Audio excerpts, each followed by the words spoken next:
Welcome back to the WHHI News. Joining me now is Carolyn Coppola with a call to action. It's a nonprofit that helps us remember that we need to appreciate our history, our culture. That's what you all do. You've got an event coming up. First of all, what else does a call to action do? Well, a call to action it was formed some years ago, and the first thing they did was to recognize Campbell Chapel AME Church, the historic building constructed in 1853, as being historically significant and a site where stories could come alive, a place to teach history. History that was never recorded because it was African-American history. So as a preservationist, I'm an historic preservationist, what I do is corroborate oral tradition with what we find in the built environment. So important. It became, evident that this place should be recognized and that we highlight the lives of the people who lived in the community and worshiped in this church and were educated in this church immediately after the Civil War.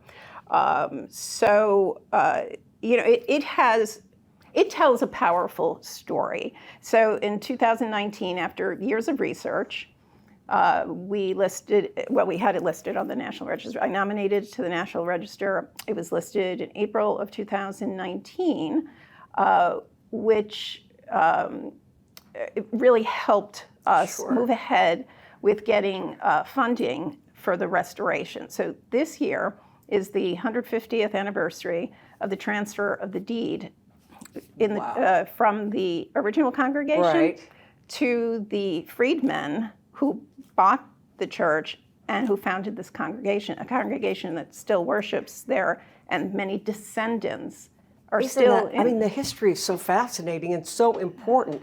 Yes. And I know you're doing a lecture series, you're reviving a lecture series to help raise some funds to also help with the restoration. Exactly. You've got one coming up, I see it's on, I'm trying to read here, November 12th. Tell me where it is and who you're going to have speak. It's, as you said, November 12th. Doors open at 5:30. We'll have some cocktails, and then at 6 o'clock, Joseph McGill Jr. of the Slave Dwelling Project will present Sleeping with the Ancestors. Wow. So I think he's wonderful to kick off this next lecture series. Right?